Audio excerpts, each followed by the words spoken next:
vídeo do Web Summit Porto Sustentável 2018. Hoje estamos na Praticagem, com sede em Santos.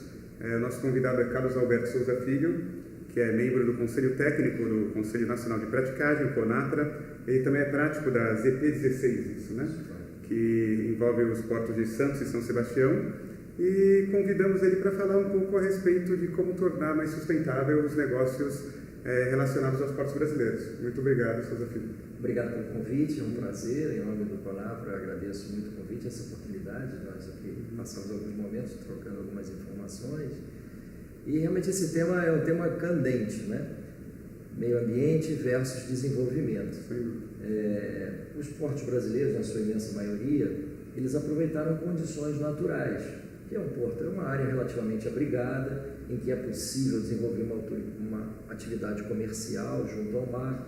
Então, eles normalmente aproveitaram condições naturais já pré-existentes.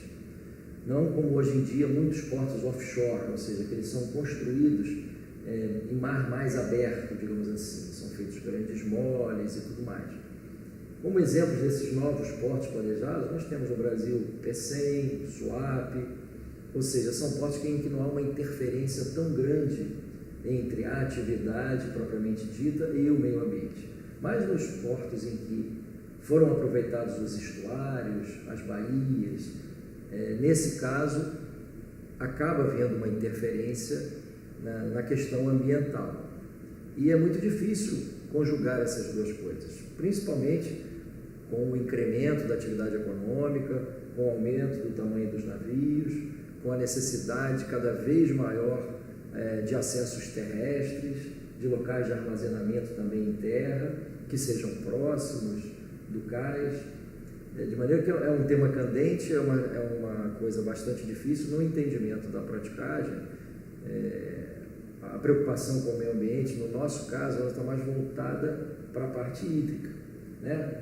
A atividade praticagem está calcada basicamente em 3 pilares, que são a salvaguarda da vida humana no mar, a segurança do tráfego aquaviário e a preservação da poluição hídrica, entendeu?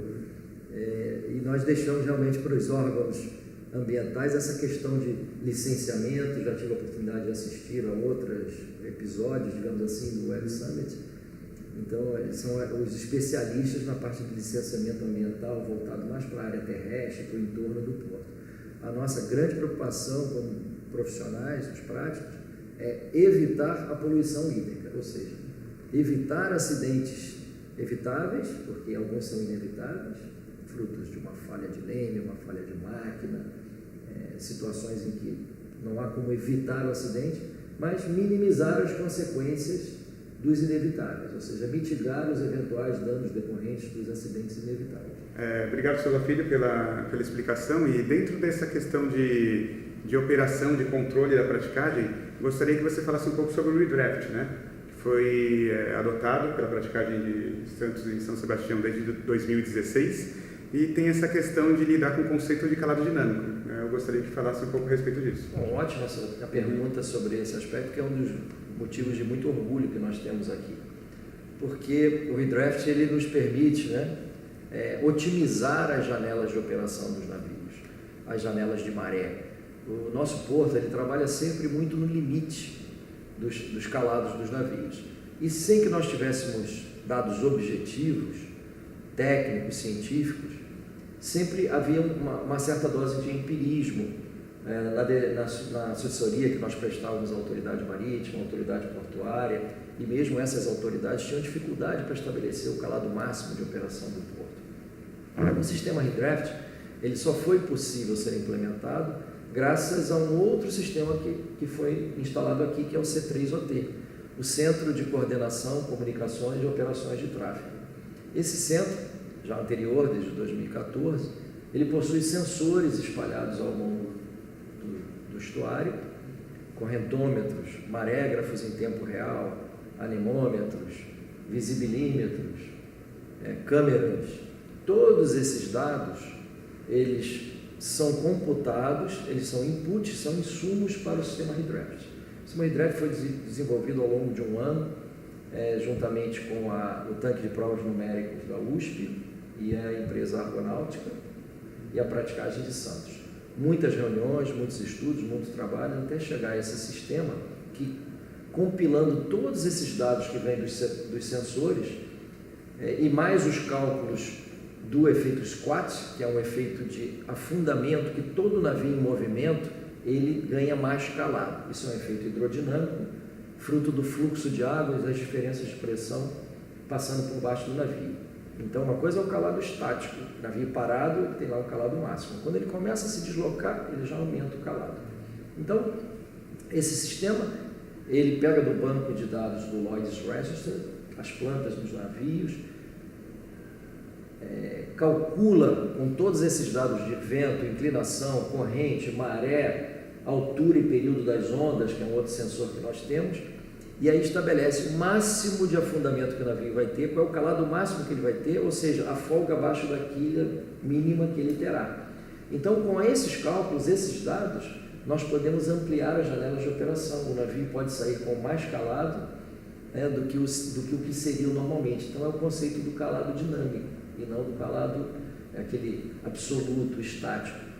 Isso tem permitido, embora seja de muito difícil mensuração para os usuários do porto, mas tem permitido aumentar a dinâmica do porto. Esse recorde que batemos esse ano, 129 milhões e 800 mil toneladas, o redraft certamente teve uma contribuição, que é muito difícil mensurar, mas ele teve uma contribuição para esse resultado expressivo, além, é claro, da melhoria da operacionalidade, dos diversos terminais, dos esforços da autoridade portuária e tudo mais.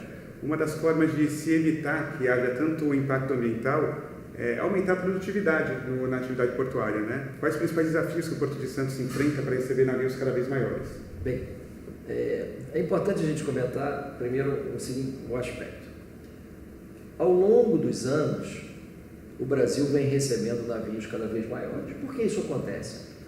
Cada vez que entra um navio de maior porte no trade leste-oeste, ou seja, Ásia, Europa, Estados Unidos, que são os grandes centros produtores e consumidores, cada vez que entra um navio maior nessas linhas, eles passam o que era o maior para o trade norte-sul, ou seja, Estados Unidos, América do Sul, Europa, América do Sul, Europa, África, Ásia, América do Sul, ou seja, então nós estamos sempre recebendo os navios que deixaram de ser interessantes para essas linhas de maior intensidade, de maior valor agregado, de maior volume. No entanto, são navios que ainda têm uma vida útil muito grande pela frente. Então, nós tínhamos conteneiros aqui em Santos, 228 metros, passaram para os 264, depois os 274, os 284, 299 metros, 300, 306, estamos agora nos 330 até 340, e com a entrada dos mega navios de 400 metros, os Triple E, nesse trade Ásia, Europa e Estados Unidos, os navios de 366 metros passaram agora, já há uma pressão forte, uma demanda por economia de escala dos armadores para que esses navios passem a frequentar os nossos portos. Mas como nós já havíamos comentado antes, o nosso porto ele não foi projetado, não é como uma estrada que você projeta para 50, 60 anos, e com as curvas já adaptadas para caminhões talvez maiores, né? Fazendo uma analogia, são umas condições naturais, as nossas curvas são essas que nós temos aqui, a largura do canal é essa. Então, se mostra agora um desafio muito grande, ou seja, nós temos que nos adaptar a um novo tipo de navio. E é importante também nós termos uma noção do navio, sempre se pensa muito no tamanho dele, mas ele tem uma largura, a boca, ele tem um calado, e ele tem um deslocamento. O peso do navio, ele é medido em deslocamento. E vem a ser o deslocamento. É a quantidade de água que ele desloca quando ele é colocado sobre a água. Então, o navio, se ele desloca 120, 140 mil toneladas, isso significa que, ao ser colocado na água, 140 mil toneladas vão para algum lugar. Então, o primeiro desafio que houve era a questão, e a interação hidrodinâmica? Esse navio navegando no nosso estuário, ele vai causar dano aos navios que estão atracados? Vão partir os cabos de amarração, como acontece de vez em quando aqui, já com os navios de 333?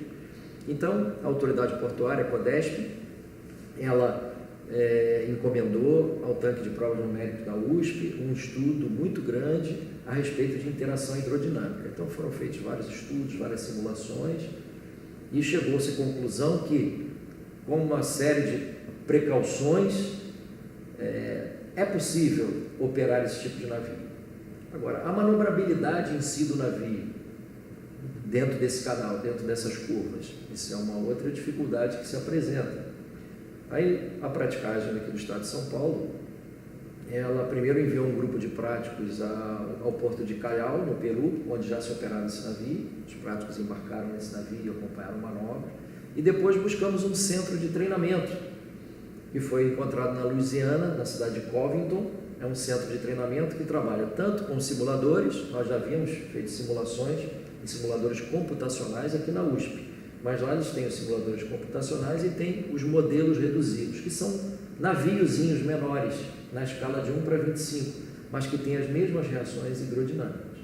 Então, um grupo nosso foi lá, já operou com esse navio lá, encomendou uma customização desse lago que eles têm para as duas curvas mais difíceis que nós temos aqui, que é a do Ferry Boat e a do Armazém 12, e agora já estamos com 10 turmas acertadas, 4 práticos em cada turma, ou seja, já 40 práticos de Santos irão treinar no primeiro semestre, ao longo desse primeiro semestre, em Covington, com esses navios, esses modelos tripulados, para sentir efetivamente as reações do navio. E isso já foi extrapolado. O Conselho Nacional de Praticagem também está organizando turmas de práticos de outros portos do Brasil, já manteve contato também com o centro de Covington, ou seja, a praticagem brasileira está se preparando em termos de treinamento de pessoal, em termos de equipamento, tudo aquilo que nós já mencionamos do C3OT, o redraft, é um suporte importante também para recebermos esses navios. E aqui em Santos já encomendamos 2 novas lanchas maiores, mais resistentes, que podem enfrentar condições de mar mais adversas e, consequentemente, podem ir mais longe, e muito provavelmente nós vamos embarcar nesses navios um pouco mais mar afora. Bom, uma das perguntas que eu mais tenho feito durante esse Web Summit Porto Sustentável é a questão dos portos situados em estuários, em cidades e regiões densamente povoadas, né? Como Santos, Vitória, Itajaí, Rio de Janeiro, enquanto temos outros portos no Brasil, você mesmo citou, Suape e Pecém, que foram construídos de forma offshore, embora tenham aproveitado já algum estuário naquela região. Como você vê o futuro da expansão desses portos que estão encravados em áreas densamente povoadas? Como lidar com isso e a questão da preservação ambiental? Realmente é uma pergunta muito interessante, difícil, não é fácil de responder, não é simples, porque ela é multidisciplinar, ela envolve diferentes autoridades e mistura diferentes problemas. Vamos falar aqui no exemplo de Santos. Eu particularmente, meus colegas aqui, nós partilhamos a opinião que ainda há muito que se expandir aqui dentro de Santos, apesar de ser um porto estuarino, estar cercado por habitação, por cidade, por gente, mas ainda existem áreas a serem aproveitadas. Uma área particularmente que, se fosse aproveitada, resolveria 3 problemas, digamos assim, seria ali naquela região de Vicente Carvalho, onde nós temos muitas palafitas, pessoas morando em condições bastante degradadas. Aquele local, se fosse feito um programa habitacional realmente sério, em que aquelas pessoas fossem deslocadas para habitações mais dignas, para o conjunto habitacional, aquela área que, em termos ambientais, ela já está degradada, já foi destruída, toda a questão do meio ambiente ali, poderia se transformar em terminais, né? Terminais para escoamento de carga, evitaria o problema de poluição no estuário, porque ali se joga muito detrito, lixo, esgoto, quer dizer, nós melhoraríamos as condições das nossas águas aqui no Canal de Santos e proporcionaríamos mais uma via de recebimento e entrega de cargas, ou seja, novos terminais. Então, quer dizer, 3 problemas: melhorar as condições ambientais das pessoas que lá vivem, maior limpeza aqui do estuário, meio ambiente hídrico agradeceria, e o escoamento de cargas também seria beneficiado. Uma outra área seria na área de Barnabé-Bagres, que também é uma área que se presta bastante à construção de novos terminais, mas aí sim, havendo uma interferência com a questão do meio ambiente, com a questão ambiental, manguezais e áreas de preservação. Porém, uma boa política de compensação, um estudo ambiental bem realizado, nós poderíamos explorar aquelas áreas e as empresas que se interessassem ofereceriam compensações, talvez por reflorestamento em outras áreas e tudo mais.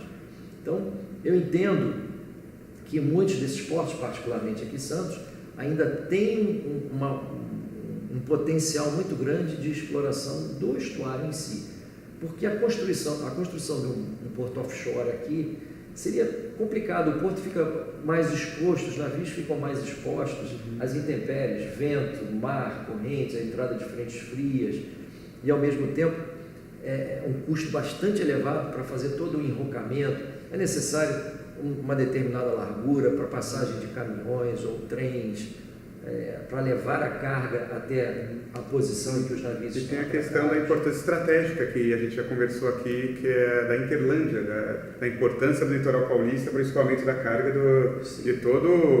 de São Paulo, Paraná, Mato Grosso. Né? É verdade, porque o navio vai onde a carga está, né? O porto existe porque existe a carga. Isso é uma coisa que a gente não deve perder de vista. O porto não existe para o navio, ele existe para a carga. O navio vem ao porto porque existe a carga. Então essa Interlândia é poderosíssima aqui. Nós não podemos desperdiçar todo o potencial que ainda existe aqui no nosso estuário e partir para um porto offshore tem esses inconvenientes. Deve ser um custo bastante elevado para se fazer uma área efetivamente protegida, numa dimensão tal que comporte isso, a carga, a demanda de carga. Então eu acho que é possível explorar o que nós temos aqui de espaço ainda e o nosso porto ainda crescer, se desenvolver, sem que haja uma agressão tão grande ao meio ambiente, sem que haja um prejuízo ambiental. Bom, é uma reflexão importante, né? Vou aproveitar aqui já para agradecer sua participação, Souza Filho, nesse nosso Web Summit. Logo abaixo do vídeo tem alguns links ali com conteúdos referenciais que a gente tratou nesse vídeo. Quero agradecer e até a próxima. Muito obrigado pela oportunidade, foi um prazer, espero de alguma forma ter contribuído e ter tocado alguns pontos interessantes para estimular o exercício mental e daí passarmos à ação para efetivamente melhorarmos cada vez mais a situação dos nossos pontos. Obrigado. Obrigado.